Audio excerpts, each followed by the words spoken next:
United States of America and to the republic for which it stands, one nation, under God, indivisible, with liberty and justice for all. Good evening, everyone.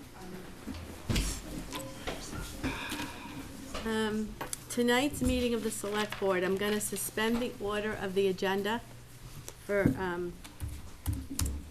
quickly here, and I'm going to ask, hi Jerry, I'm going to ask our new state representative, Kristen Kasner, to come on up and introduce herself.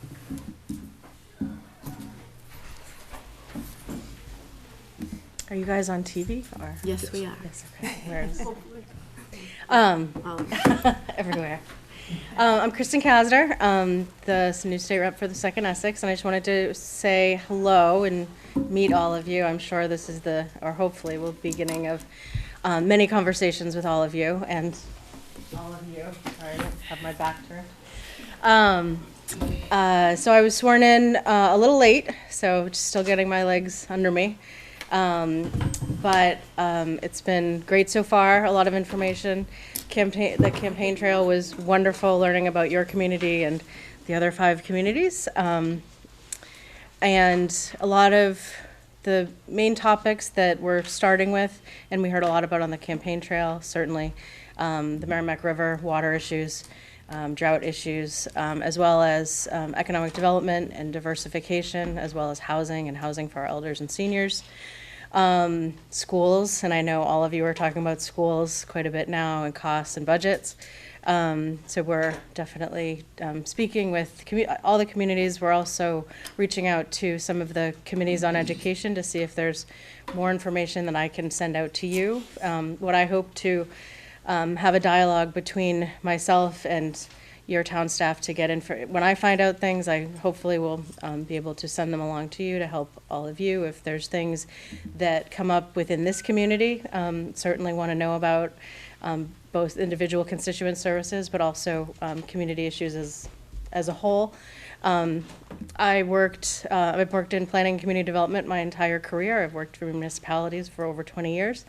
I know what it's like to sit in your seats, and one of the main drivers of really doing this was kind of coming from a place of how can I be the most effective and understand from kind of the legislative policy aspect. There was a lot of great ideas, but when they landed in the community, it was, oh, okay, what do we do with this, and how is this going to work for us? So really want to be a voice for communities to bring to that level. Also want to make sure that I can help bring you the tools that for you to be successful, celebrate what you're doing really well, help where I can help, both with funding as well as policy, and helping you guys do more planning and infrastructure. What we're looking for from all of you over the next couple weeks is definitely kind of your list of needs. We are beginning the budget season and budget meetings, and they've asked us what are your priorities for your district. So then I'm asking, what are your priorities for Newbury?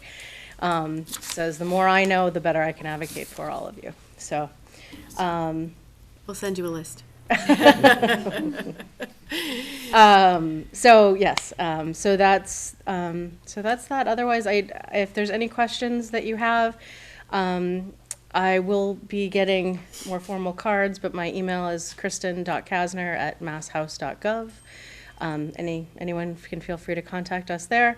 My legislative aide is Christina Eckert. She is wonderful. Her and I will be of your assistance when you reach out. And some of you have already sent requests or invitations to meetings about things going on in the district, and please continue to do so. I'm happy to attend and understand more about what's going on here. Thank you. So thank you. Does anyone have any questions of our new state rep, Kristen Kasner, from the audience? Welcome. From the board? Thank you. Jerry, do you have anything you'd like to say? Congratulations. Okay, thank you, thank you. Yes, thank you. We'll be in touch. I'll see you in a couple weeks. Likewise, yes, great. So thank you so much for all of your time and your time as well offline in meeting, and love to talk more. Thank you for having me Thank tonight. you so much. Have a good night. Be careful going Drive home, safe. driving home. Okay. I'm just gonna jump right into the agenda. We have a public hearing I have to open at 7:15. So we have a new business license from Kim Snyder for DBA Climb 41 LLC, Human Truth. Is she here? Come on up. I think you're at 13 Plum Island Boulevard. You're music publishing and art museum. That's really cool. Yeah. Why don't you tell us a little bit about your business? Sure. By trade, I'm a musician and an artist. So Climb 41 was established so that I could properly file all of the intellectual property, publish and keep all the royalties through distribution. So I digitally distribute all my musical works. I'm a singer-songwriter. Well done, bravo. Good luck. Thank you. Human Truth is the kind of merch table side of things. So it's the ink drawings I do, and I put them on T-shirts and I sell them as prints. Usually through my website, Human Truth. Well, we're on TV, so tell everybody where. It is human-truth.com. And it's that is a trademarked brand as of last year. So yeah, so that's through the website, or if you're at one of my shows, you can buy. Are you new to Newbury? I am new to Newbury. I was in Amesbury. Thank you. Okay. You're welcome. All right, I'll entertain a motion. Motion to approve? Second. Any discussion? Yeah. Jerry? Do you have a brick and mortar site? No. Okay. And do you actually sell, like music for piano playing and things like that? No. Okay, what kind of music do you sell? So it's recorded music Okay, that gets distributed. So you can find me on Spotify or Apple Music. I use a distribution service. okay, But mostly, what I'm doing is I created a business to be the publisher so that I always maintain my royalties in complete 100%. You own your own IP. Yeah. Fabulous. okay, thank you. Any further discussion, questions? All in favor? Aye. Aye. All right, thank you. Good luck. you. Welcome to Newbury. We also have a new business license for Tessa Janvrin. She is doing business as Jan Vrank at 65 Newburyport Turnpike. She's a tattoo shop. She did provide us an email of some of her work, which I'll pass around. Julie, where is that? I know I saw it earlier. Yeah, you have it. It should be, I think it's right on top. With the pictures. Oh, yes, Yeah. here it is. So here's some pictures. I'll pass it around. I'll entertain a motion to approve. Motion to approve? Second. Oh, this way. Not better than I could do. All in favor? Aye. I have a question, Yeah. and I know that there's nobody here. Do you need to have a license to do this? From the state? From the Yeah, state? yeah, like- Possibly, Like some kind of medical? I would think. She did go through the Board of Health. I talked to Deb, so I don't know what it required, but she has gone through Deb for those requirements. Okay, so she's met all those Yes, requirements? yes. Okay. You want to vote again? Yep, all in favor? Aye. Aye. We have a business license renewal, David Williamson, DBA Plum Island Enterprises. Motion to approve? Second. This is the parking lot at Northern Boulevard. All in favor? Aye. Aye. We have another one for David Williamson. This is a Plum Island Enterprises, parking lot at 34 Plum Island Boulevard. Motion to approve? Second. All in favor? Aye. We have public property use, Byfield Newbury Baseball Softball for Pearson Field, opening day event, April 30th, 2023. That means spring is right around the corner. Motion to approve? Second. Any discussion? All in favor? Aye. Aye. We also have a public property use request for Michelle Abrin with the Byfield Coffee Company by Coco, Newburytown Library parking area. She wants to have I think she has a coffee truck. up at the library during the town league sporting events on April 30th, and other events and dates to be determined and agreed upon. So, Motion to approve? Second. He's been I'd there like some before. discussion. yeah, okay, we have a motion and a second. I read the request. Yeah. It kind of seems like an open-ended request. Does anybody else kind of feel that way? I Like, think they've done this before, haven't they? Yeah, they have done so it this is a before. repeat? It's an ongoing. It's an ongoing thing. Oh, okay. Yeah, I think she had her dates in there. No, that's dates to be determined in various functions. Yeah, no, right. But she's saying through like December, though, that's what I meant. So she's asking from March through December, and then she would discuss with Erin the dates. Erin At from the baseball. No, Who's Erin? from the library. Oh, Thompson, Erin at the yes. library. Yeah. Okay, okay. Because she's gonna be using the parking. Yeah, so what this is she's asking the town of Newbury for a request to use her public property from March 15th to December 1st, 2023. She may not be there in every single day. The actual dates that she's gonna be there are depending upon the functions at the library Right, and the sporting events, and right. the sporting events that go on there, but, so we're just approving, what the select board is saying is that we're okay with her being there from March 15th to December 1st as events warrant. Yeah, and Erin has also approved the use. And the library has already approved it. Yeah, Is that clear? Thank you, yes. okay, you're welcome. Any further discussion? Do I have a motion in a second, Julie?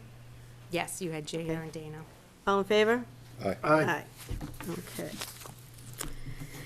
We have to declare surplus, the 2009 Ford E450 AEV ambulance, mileage 108,676. Motion to declare 2009 Ford E450 AEV ambulance as surplus. Second. Any discussion? Anybody want to hear from the chief? Chief's not here. Sorry, wrong chief. Hi, Patty. No. So, no discussion? All in favor? Aye. Aye. Okay, we have a public hearing starting in 3 minutes. I guess I'm gonna pass over the Essex Regional, I'm gonna come back to that, and I'm gonna vote to have the annual town meeting on April 25th, 2023, at the Newbury Elementary School gym. I'll entertain a motion. Motion to approve? Second. Any discussion? This is just to schedule it, correct? That's it. All in favor? Aye. And I'm just gonna vote for that the local election hours are gonna be held on May 9th, 2023, from 7 AM to 8 PM. Motion to approve? Second. Any discussion? All in favor? Aye. Aye. Okay. I'll come back to the Essex County, remind me to come back to that. We're gonna go into this public hearing in 1 more minute. Then we're gonna have our joint meeting with the Finance Committee. The Finance Committee has to open. And then we'll come back to the Essex County Regional Retirement, and we'll do any public comment. Wow, we went through the agenda. Not bad.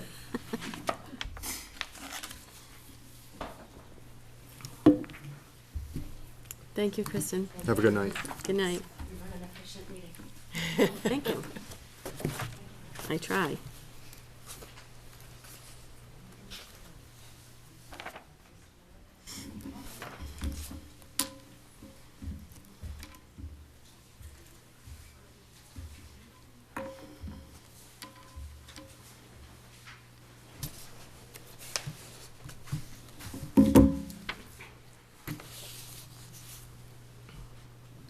I'm gonna step up. Yep.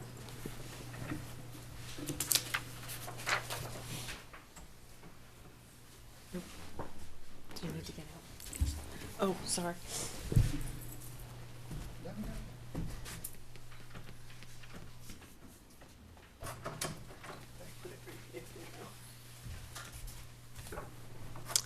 Okay, it's 7:15. I am going to entertain a motion to open the public hearing, and then I'm going to be immediately continuing it, but I have a statement to read. So I'll entertain a motion to open. Second. Second? No, you move it. I'll second it. You second it. Okay, the public hearing is open. So we've heard from the applicant. Yesterday, the town got an email. It said, "Dear Town of Newbury, due to personal circumstances beyond my control, I would like to request a continuance of the public hearing until September 26th at 7:15. I will not be able to attend the meeting on the 28th in person. Thank you for your understanding and patience. Damon Jesperson." So I will entertain a motion to move the public hearing, to continue the public hearing until September 26th at 7:15. Second. You'll move it, I'll move it. I'll second it. Any discussion? Yes.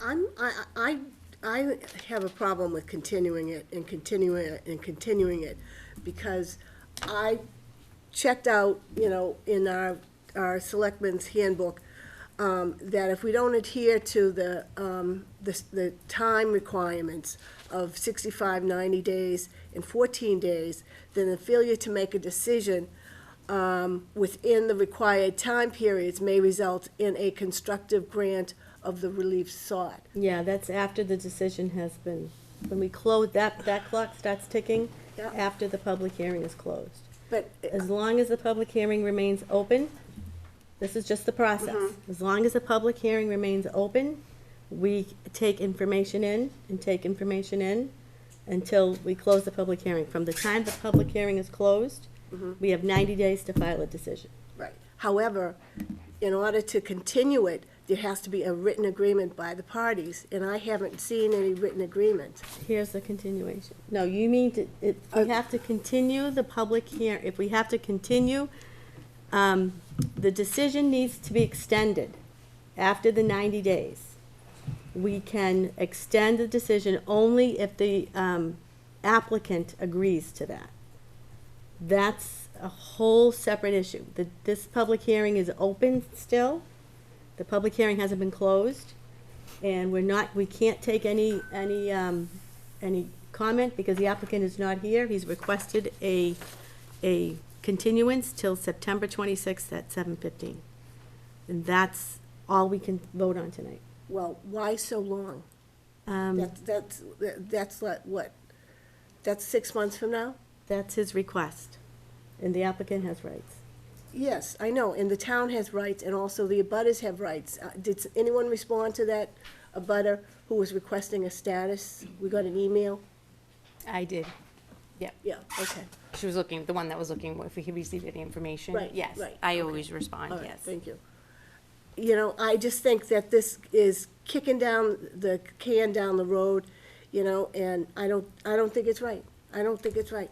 Well, this is what it is, and the applicant has a right, so I'm gonna take a vote. All in favor of extending the continuing the public hearing until September 26th at 7:15, say aye. Aye. Any Opposed? Okay, the majority rules. Thank you. So this public hearing is continued until September 26th at 7:15 PM.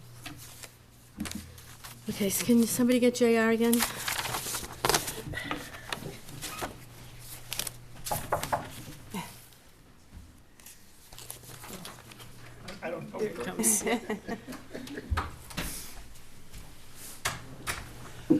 Okay, so next is a joint meeting with the Finance Committee to review the draft warrant. I'm gonna ask the Finance Committee to open their meeting. Do you have a quorum?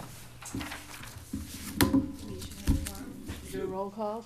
We have Marshall Jesperson. Here. Susan Noyes. Here. Frank Visconti. Erica Jacobson, here. Okay. Do you wanna open your meeting? Yes, we will officially, we have roll call to establish quorum, and we follow the outline of the select board's agenda at this point, Okay, according so to our agenda. you're open. We are open. Okay. we're gonna review the draft warrant, and I'm gonna ask the town administrator to take it from here. So as of right now, we have all of the articles submitted to date. The department managers were given a deadline to submit.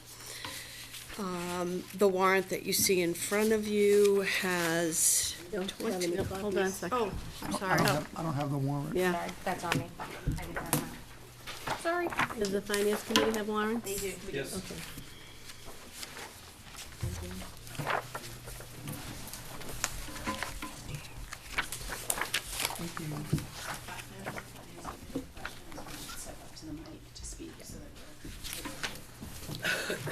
Okay, so you have a warrant, a draft warrant that has 20 articles on it.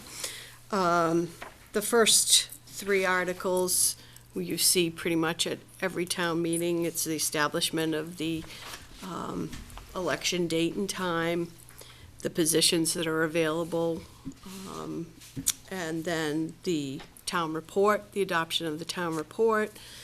And the third one is the wages of all the elected officials.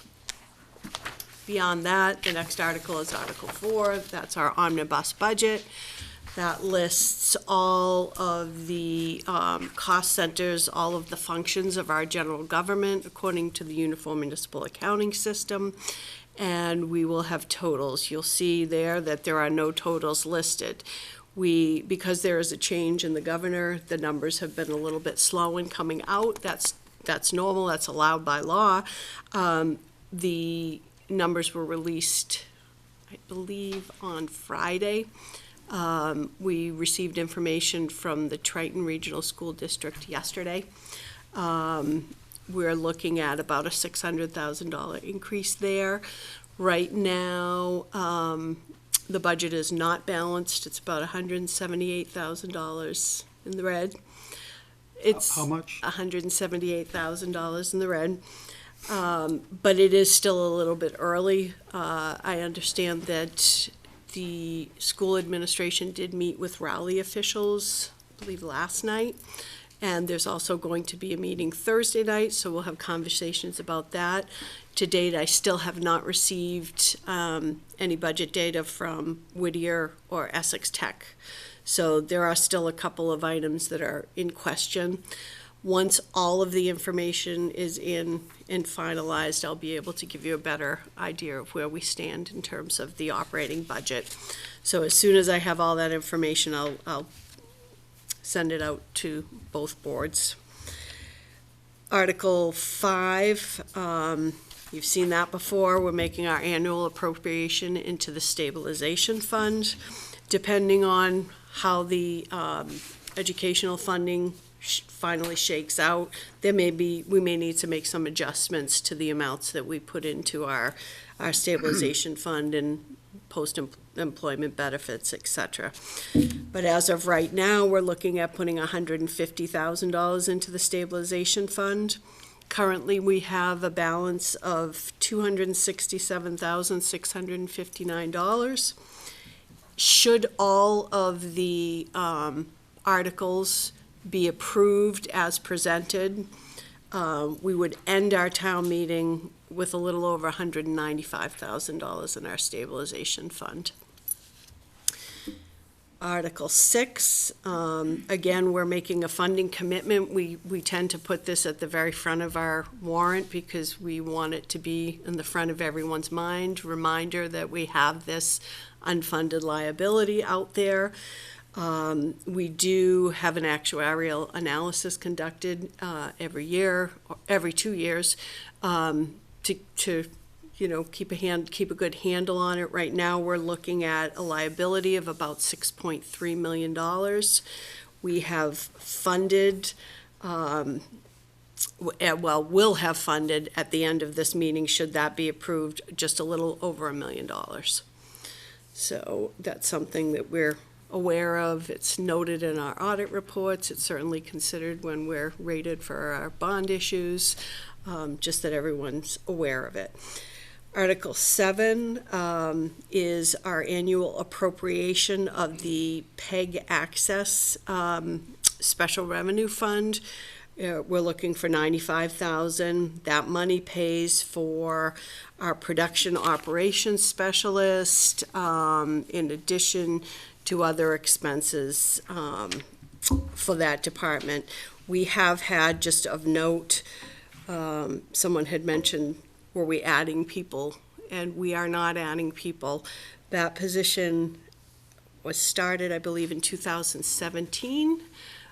Caleb Noble held it back then, and then in the early 2020s, I think, or 2019, Ethan Cohen took over the helm.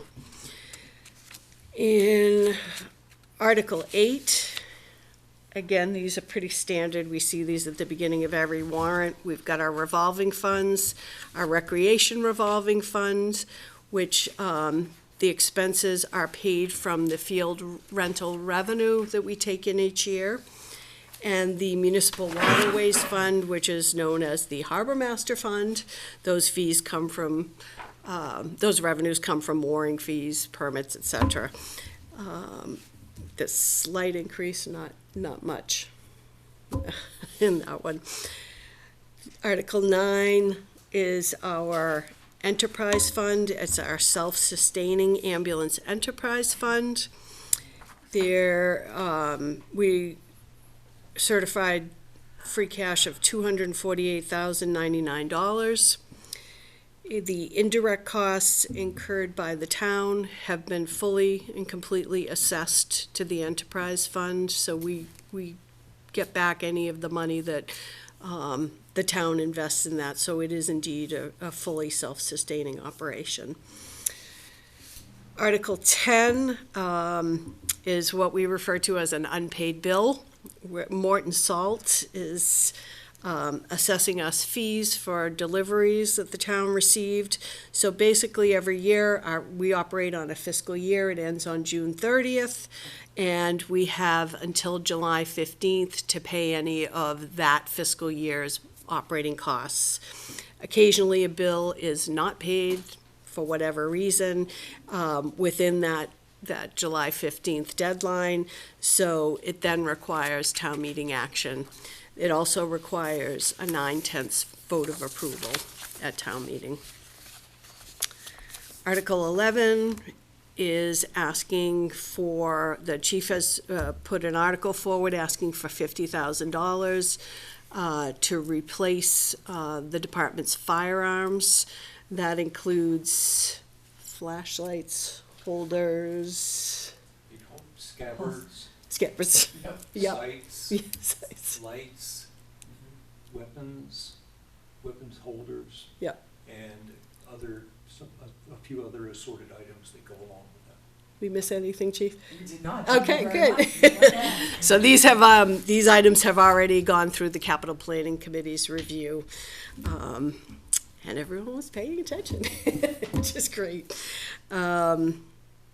Article 12 is seeking $11,000 for solar-powered speed signs, and that's to purchase 3 additional signs to be deployed in areas around town. Article 13 is looking for $13,500, and that's for 3 additional beacons. You may have seen we purchased some of these at the last year's annual town meeting. These 3 beacons are going to be deployed at the schools, Hanover Street, Elm Street, and School Street.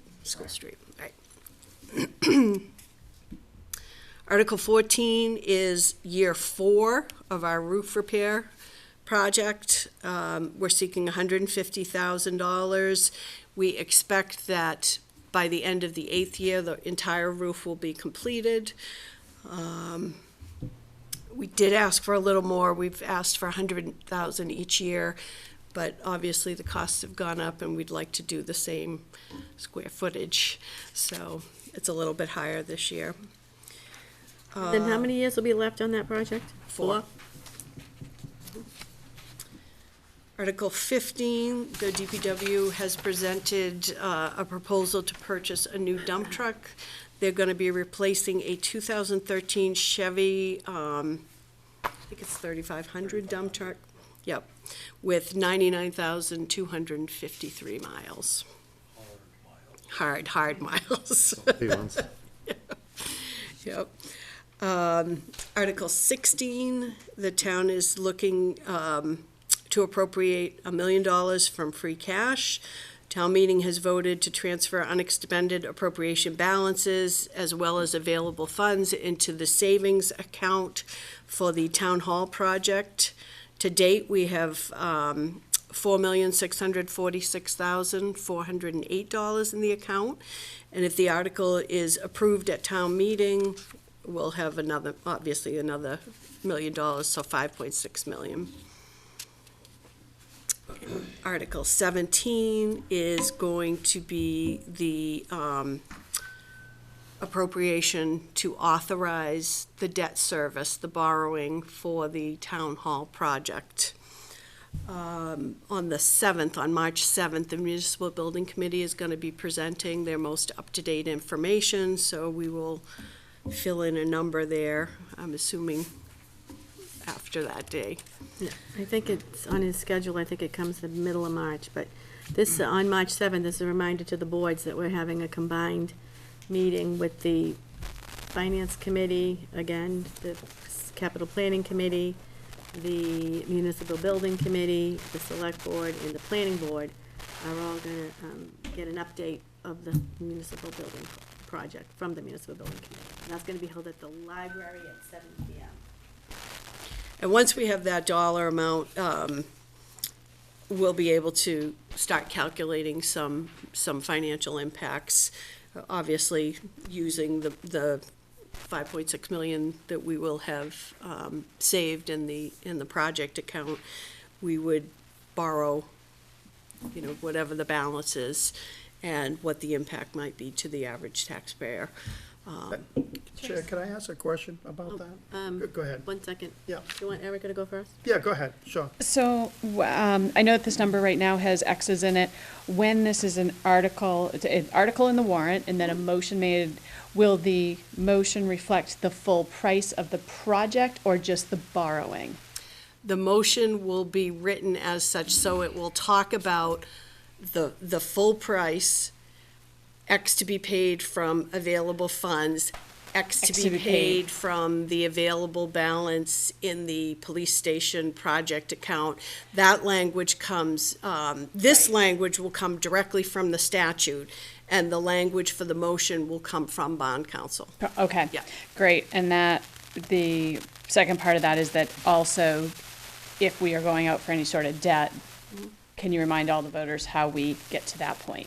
We have to go to the polls for that to Oh, sure. appropriate. So that's the raising Right, through the tax right. override, and then at town meeting, there's a vote to basically spend. There are two things that go together. Two separate things. Actually, town meeting comes first. Right. So town meeting provides for the debt authorization. The authorization allows us to borrow, and the appropriation to expend funds.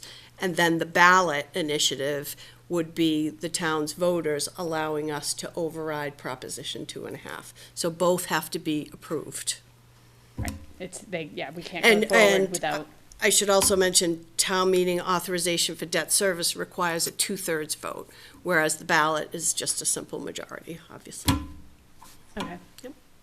So there's a lot of places here where we're still gathering a little bit of info, and then just things are definitely going to be in the voters' hands. Yep. Both the town meeting and at the polls. Thank you. Yep. Thanks, Erica. Okay, Dana? My question is the amount that's in the town hall fund, or will be in the town hall fund, is, when we go to figure out and I guess the language, kind of new, is it gonna be an override, or is it gonna be a debt exclusion? 'Cause Debt exclusion it's gonna be override. a debt exclusion. Override, though. Debt exclusion override. It's all of it. Right, but I mean, if you look at the law, it's actually termed in both. It's not a general override, it's a debt exclusion override, so when the debt expires, the rate goes down. You don't continue to raise it. Right. Yes. In how many years will the debt exclusion exist? We can borrow for up to 30 years. Yep. Well, and that's what you just said, that's the reason why it's an exclusion and not an override, correct? Correct, correct. It's a debt exclusion override. That gives So it a it sunset. allows you to override Sunset. Right, Prop 2.5 for a set number, Yep. but then it's gotta go back. Yeah, and there's two schools of thought in terms of how long do you want to borrow for. I'm a finance person, the shorter period you want to borrow for, the better. But there are other people who have made pretty good arguments about, well, this building is going to stand for many years, so why shouldn't the cost to build it be spread about among the generations that will be utilizing it. So those are decisions you're going to have to make. And that really wasn't my question. My question is it the total amount that we're gonna have in the town hall fund? When we figure the exclusion, do we have any other monies that we could possibly put in there that would reduce the amount that we're gonna borrow? Or is that, what is it, 5.4 or something you said it was gonna be? That's in effect what we've been doing. Any unexpended appropriation balances from projects, we've been sweeping into that account.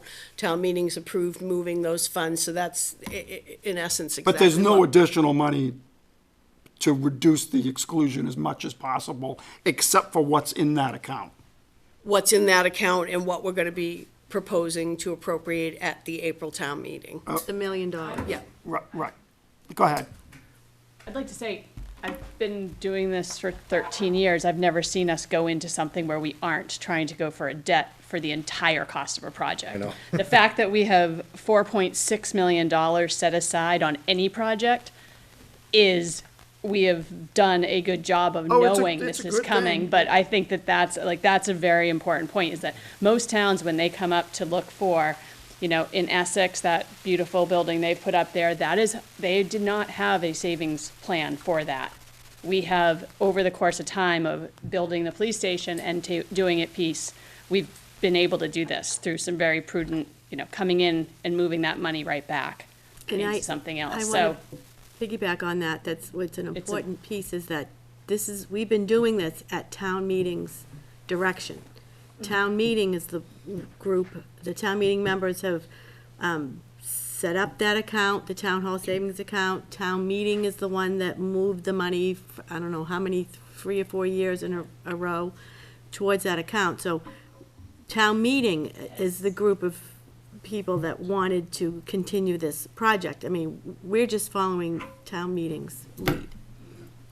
And it should be said, Damon Jesperson started that account. That was a great idea of his. When he brought that forward and we started it, I said, boy, I don't know if it's ever gonna get anywhere, but years Town later. meeting approved it, and we they've been have. funding it every single year. So, that was So, good on him. It's unique for a town to have that kind of money.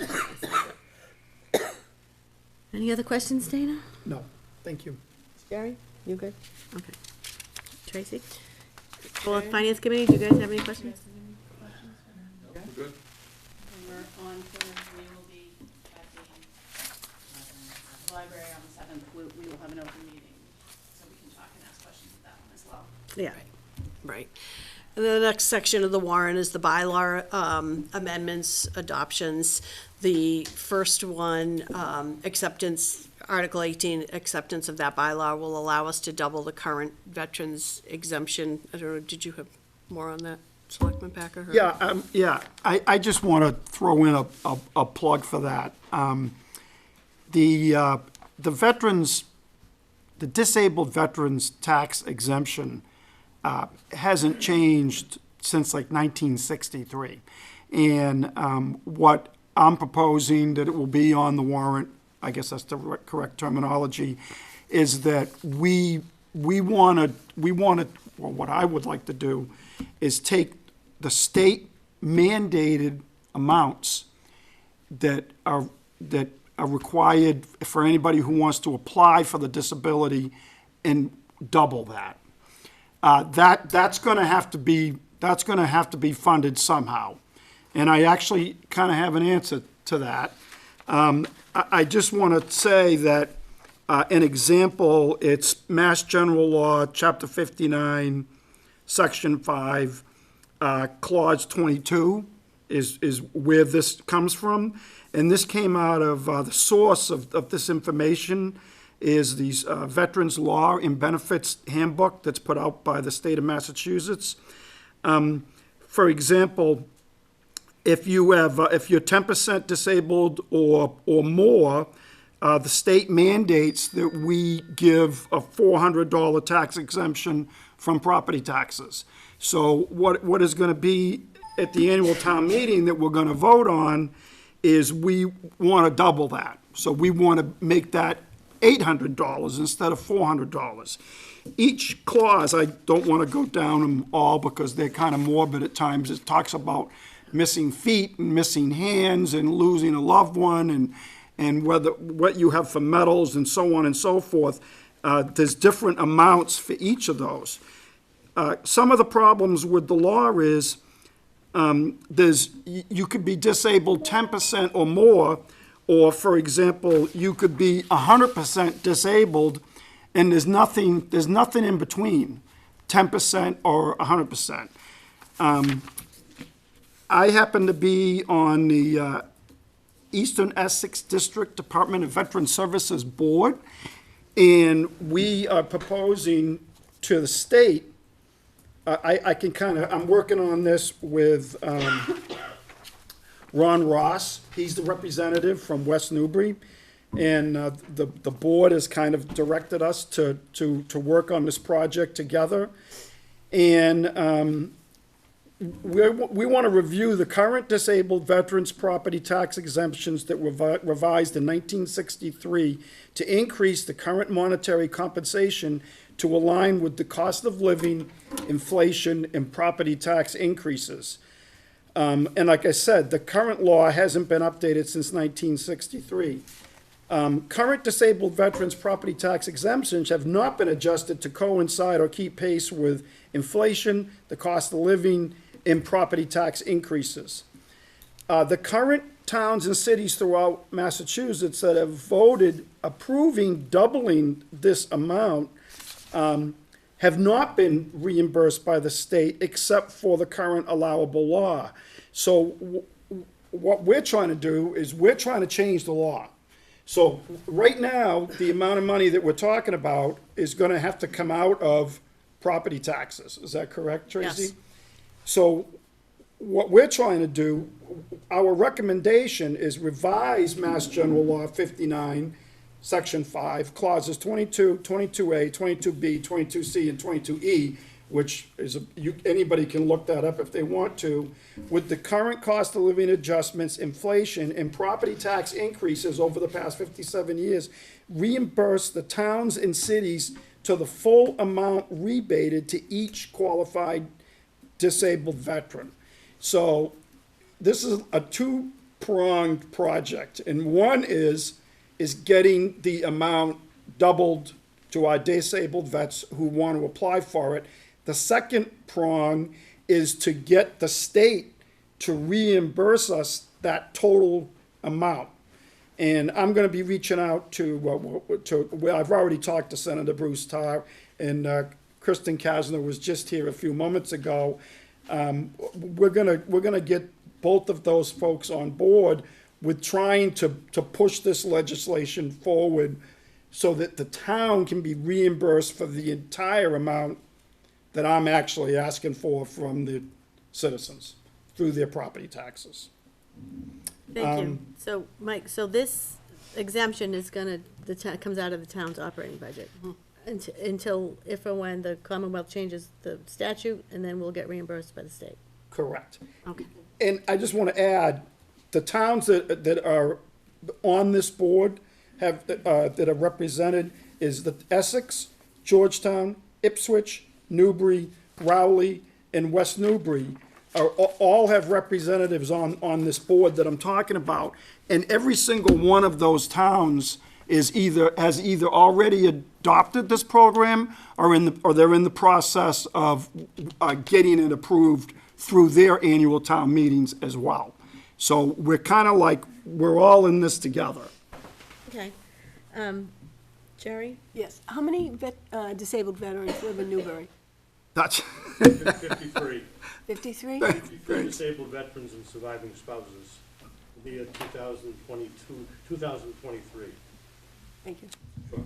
Thanks, Bill. And if I can just add something though.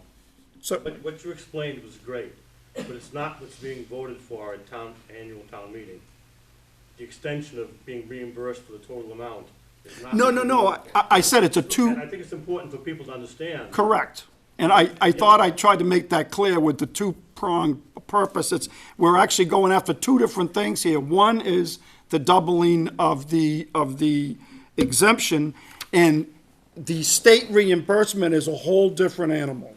So, but the article here on the warrant before us tonight is only going to double the exemption for Newbury. And if it wasn't clear, those 53 people got $50,000 more or less real estate tax abatements from Newbury. $42,000 was reimbursed to Newbury by the state. So if this passes at annual town meeting, you're really talking about the $8,000 that wasn't reimbursed, would come from Newbury, as it always is, and the $50,000 would be matched. So the town, for the town, it's not an additional $100,000, it's more like $58,000. It's not millions of dollars. Okay, so be prepared to speak to that, Dana, at town meeting. Okay. Okay. Okay, and, Wait a minute, does the finance committee have any questions? I guess one quick question. So Yeah. first of all, why is the second problem not the first problem? Well, that's I know it's a lot easier to sell, or a lot easier to sell to the towns and say, hey, it's already covered by the state, we're all set. And the second part of that question is, why is the move not to make it a percentage? Otherwise, you're gonna be right back here in another however many years as property taxes continue to rise, and you're dealing with static amounts, 400, 800, rather than X percent, X percent, X percent. Why wouldn't that be the move? Tracy can help me with this. There's actually a lot of formulas that go into this, and it's got to do with how much you paid. There's a look-back feature here, and I'm sorry, it's basically the way the general law is structured. right. Doesn't allow They for can a only go up percentage for dollar current. amounts, not percentage amounts. Correct.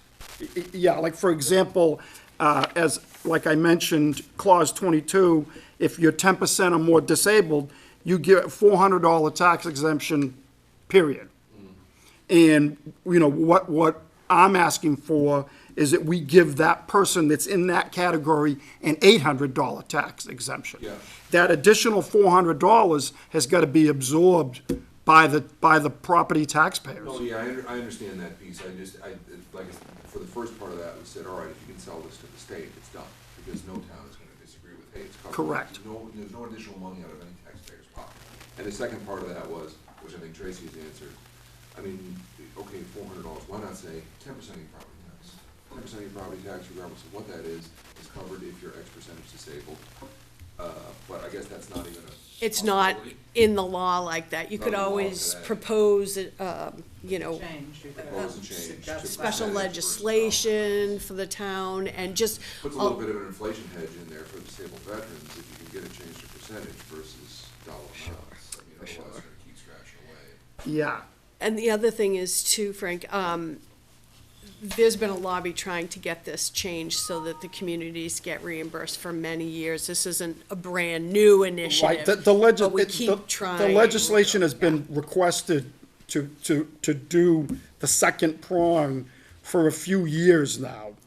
And I guess through the Essex Board, we are a bigger voice, and we just want to put a little more pressure on the representatives in the state to move this forward. Whether that's going to be successful or not, I don't know. Yeah. The vets have been waiting for a long time for it to move forward, and Tracy, how does this, when we, just help me with the math in my head on this. I understand the concept, but does this just mean that our revenues end up being a little bit less on that property? So if we No, think about it- it at a property level, or how does it, do we have to then fund it? no, we have an account that's called overlay. It's, Okay. so what happens is the assessors value all the properties, and we know we're going to bring in X dollars of tax revenue. We have an overlay account that anyone that gets exemptions or abatements or anything, those charges, if you will, those abatements, exemptions that are granted by the Board of Assessors get charged against the overlay account. Okay, so this would be a the impact would be, we would end up having to add money in future years to, or double the amount of money that has been going for these. for the veterans Exactly. Benefits would be doubling that in the overlay, which is part of the operating budget every year. Okay, just following the money Trail. trail through, Yep. so how it goes. I'm like, okay, Yep. so we collect the property taxes, but on those homes, it gets the. There's always an $5,000 amount. Yep. amount, but they are getting $1,000 now, and it goes up to 2,000. That overlay account is the one that's gonna have an increase gets in the hit. line up. Yep. Got it, thank you. Any other questions from anybody? Thank you. Okay, Article 19? Article 19, so back in December, the Select Board had a presentation from some consultants regarding municipal aggregation programs. Passage of this article would allow the board to enter into these types of contracts on behalf of the town residents. That being said, each individual resident has the ability to opt in or opt out. So it just gives the Select Board the opportunity to negotiate these contracts and even offer it. This is the first step. Is there any net impact to the town's revenues based on this? No. And there'll be somebody there explaining this, at town meeting. This is just another tool in your tool belt when you go look at your, opportunity to purchase outside of National Grid. You have like another provider, and then you will have this. But it's gotta be made abundantly clear at town meeting, I think, that this isn't the town gonna be making this decision for you. You need to do some due diligence on your own part and determine what your best, as a ratepayer, what your best rate's going to be. Because this is just a financial tool. Yes? Is it a one-time opt-in? You mean permanently opt in and never be able to opt out? Or you can opt out, but if you don't opt in at the beginning, can you opt in at a later time? For, in the presentation, you can opt in and out periodically. I think it's an annual, like you have to be in for the 12-month period, but, yeah. But, Individuals, once this is passed, the once board this can has say, to be passed, this is an action authorizing the board to take an action, and then and individual then the ratepayers individuals take the must. action. Yep. Yep. So it's a multi-step process. And the final article, Article 20, is a bylaw proposal. So an affirmative vote on this article gives the town the option to use public resources on private roadways. Absent this authority, you can't use public resources on private roadways. So back in 2015, we were made aware that, I was made aware that there was no inventory of town-accepted roadways. So we had no idea which roadways were private, which ones were public. So we hired a consultant to assist us, and we worked specifically with the town clerk's office to get a listing of any roadways that had been adopted as public ways through the town meeting process. So we had, a good starting list, but from time to time, we do identify a roadway that was listed as public that should be private, or vice versa. So acceptance of this article would allow the DPW director to use his discretion in plowing or repairing any of those roadways as they come up. Once identified, then we update our list and go from there. And that's it. That's the last of the articles. Any Does that questions? imply that a private way, we no longer need to get approval to be accepted as a public way? Oh, no, it would absolutely have to get approval. This is just temporary. It's a Yep, temporary, like, temporary repairs. So, repair does not mean new construction. I read this whole thing. It's, in other words, I think it's to help assist the DPW if they need to plow a private road to get an ambulance through, or, some kind of a, fire truck or something through, if it's private road, they still will plow it so that we can get access. And absent this bylaw, we don't have that, so. Again, yep. okay. Once we start doing that, are we on the hook Nope. for that road maintenance Nope. in perpetuity? No, it says right in here, repair does not mean new construction. So if they have to fix the road somewhat, some way to get it to plow, let's say it's got a big, huge pothole in it, they'll repair it, but they're not gonna go in and regrade the whole road, and we're not gonna take it on, unless it's an approved town meeting has to accept that road. They have to go through the whole separate process. Jerry? Yeah, then what is the incentive for people who live on a private way to make it a public way? They'd have to bring it up, I assume, to subdivision standards before bringing it to town meeting for acceptance. So they'd have to, you know, if you had someone that had a dirt roadway or something like that, they'd have to bring it up to certain standards before a town meeting would consider acceptance. And it's expensive. So it sounds like there's no incentive for people to change their private roads to public roads. I wouldn't think so. I don't know if it's been proposed in the past. I don't recall. Several have been proposed There and have- accepted. Yeah, Colby Lane is the one I remember most recently, when, that was, those were originally private ways and then, Well, they were always intended to be offered to the town for acceptance as public ways. There's some more recent ones which explicitly say they shall never be offered to the town as public ways, so. It depends when the road was put in. and- Yeah, each individual case would have to be reviewed by council and and the DPW director specifically. so acceptance of this wouldn't have any long-term impacts on, like, all of a sudden, because they plowed it once, it's now a public way. No, It's a very complicated process. it is, yeah. We've been through it, yeah. Any questions, anybody else?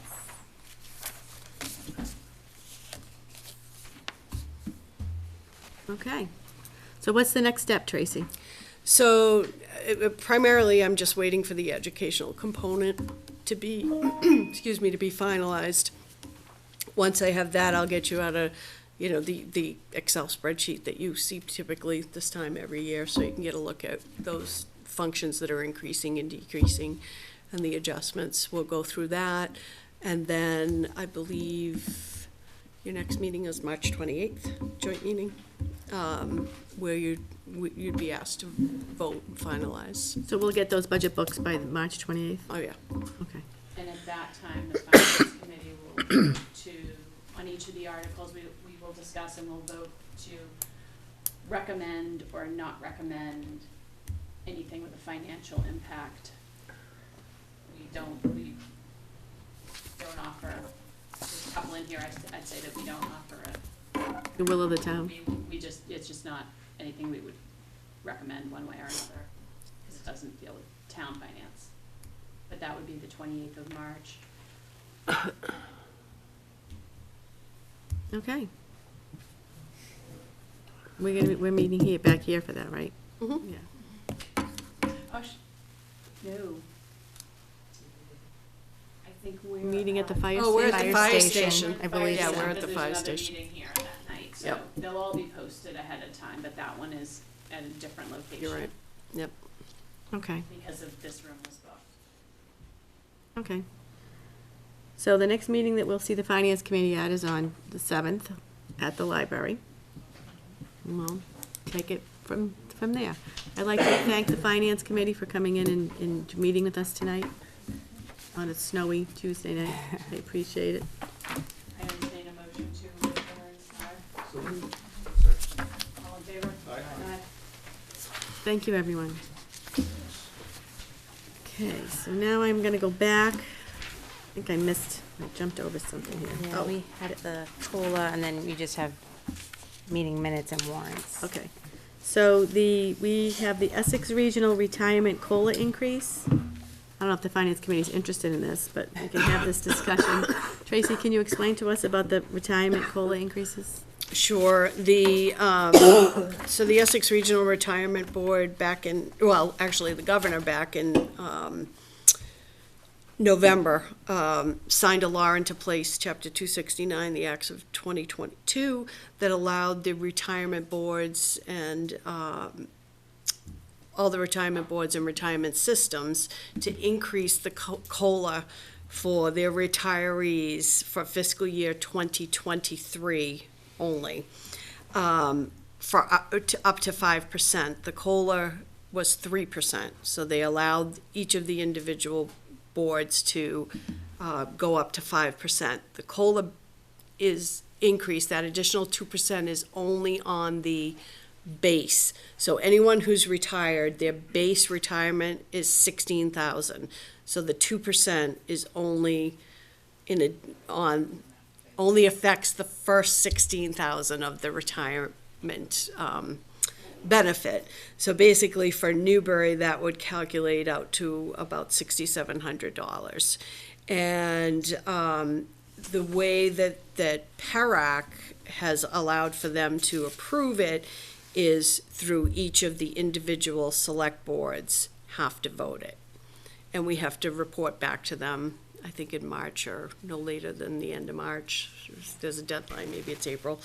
April 1st, sorry.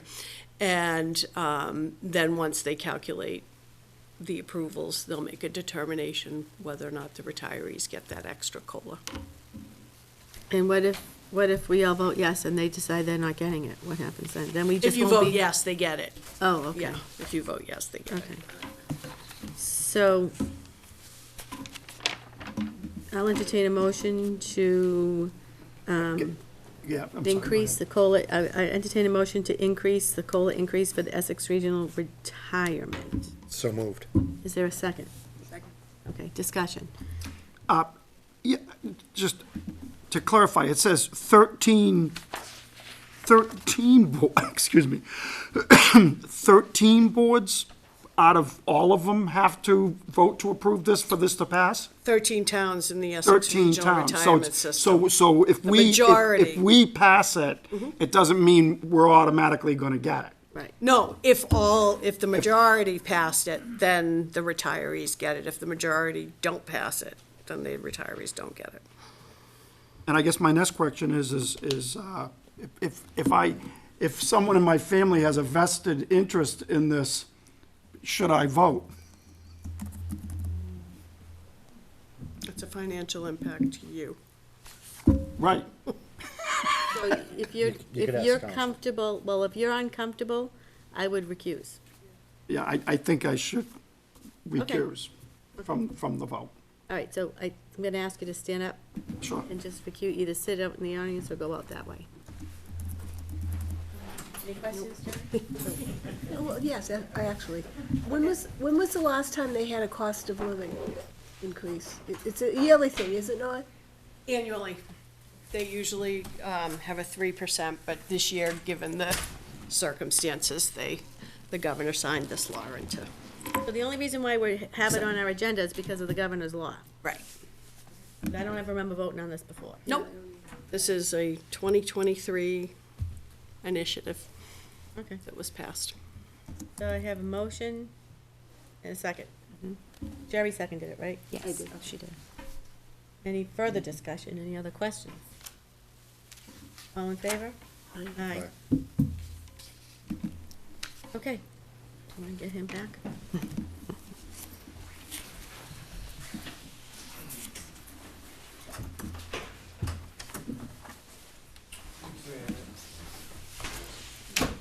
Thank you, Finance Committee members. So did we vote yes? Yes, we Oh, did. good. Okay, so did I miss anything, Julie? Not in that section, no. Okay. Town Administrator's Report? The only thing I have to report, other than the draft warrant, is, as I was formulating the annual budget, just wanted to let you know that with the exception of the police department, all of our debt is paid. Wow. Yeah, all of our debt service is paid. We do still have payments on the water sewer project, but those are paid by the betterment, so the residents don't pay that.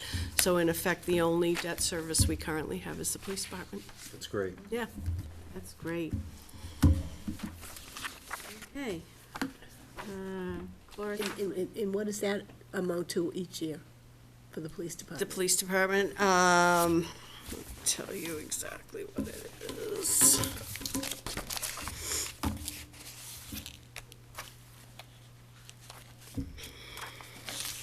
Nope, I don't have it there, hold on. so the libraries come off. What else have we had that was debt? We had transfer station debt, we had library debt, we had some debt for purchases of property. Can't remember what else.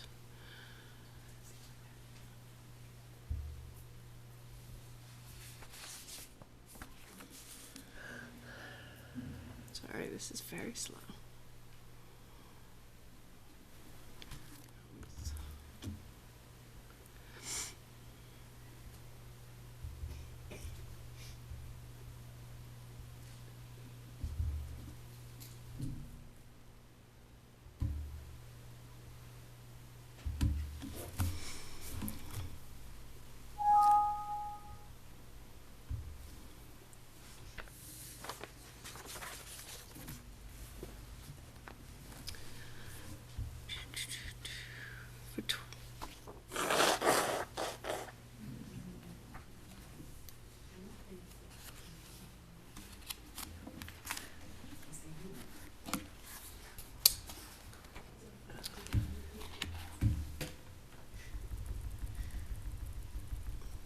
For Loading. Sorry.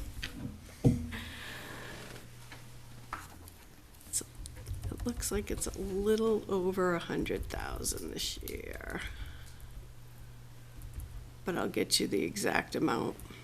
Thank you. It's just not, it's not pulling it up. I don't know why. Susan, do you know why?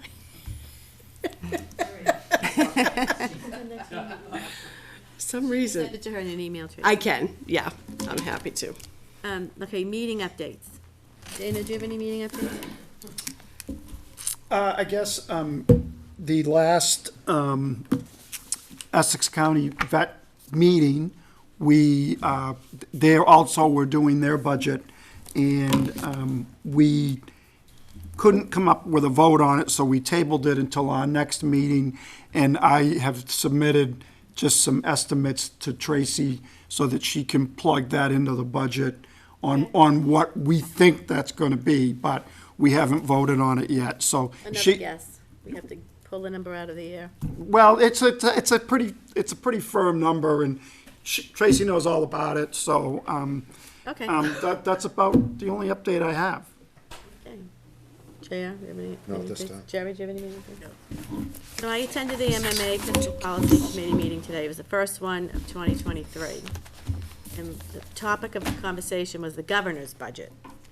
And we all saw the email that we got from Brian about the amount of monies that we're not getting because of the Student Opportunity Act and the broken formula. It was quite 91% of the school, 33% of school districts across the Commonwealth, I believe, are sharing 91% of the money, the extra money that the governor appropriated by another over almost $500 million.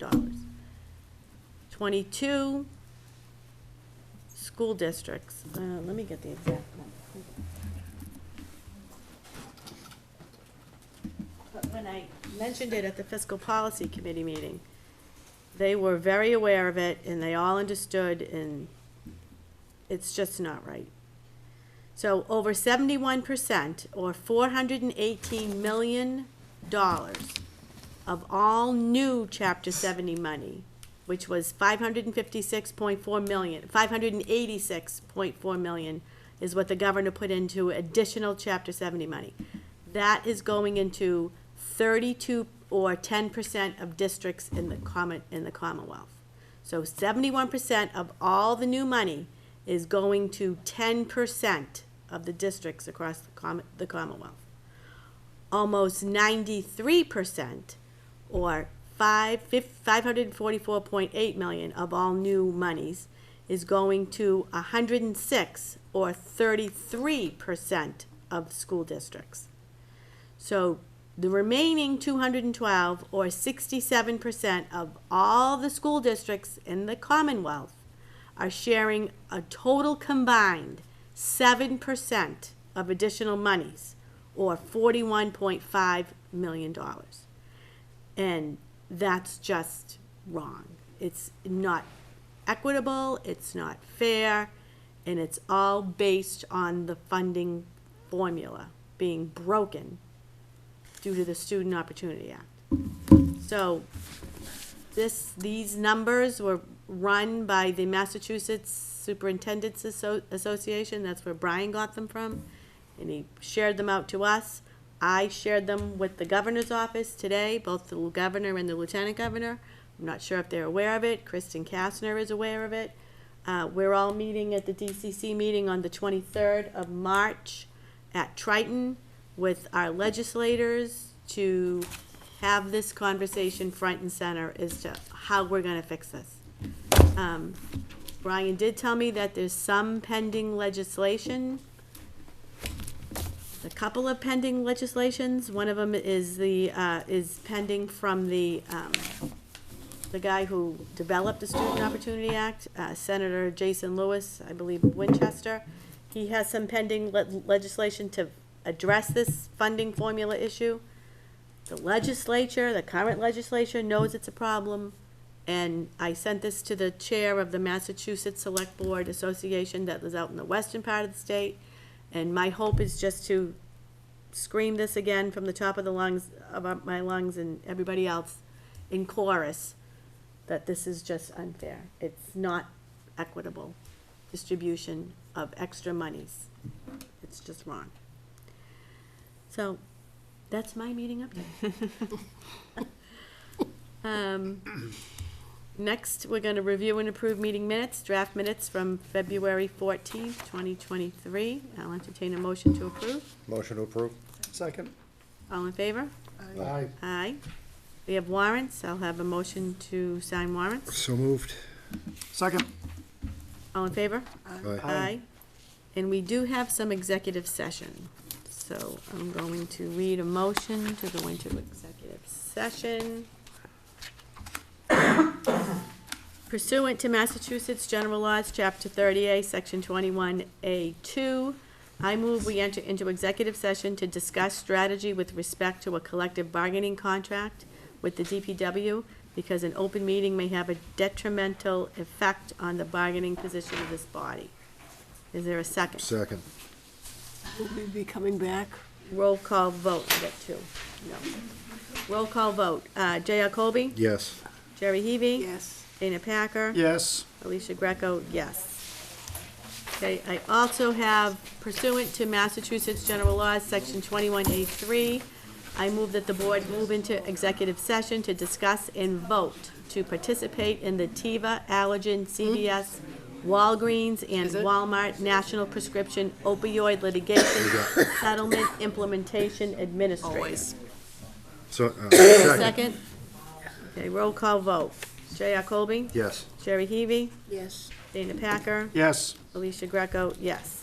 This meeting will not reconvene at the conclusion of these two executive sessions. Good night. Thank you, everyone. Good night. Good night, See ya. Dale. And Jerry, the principal was 150,000. Oh, thank you. I went old school and went to my paper. Now, does that include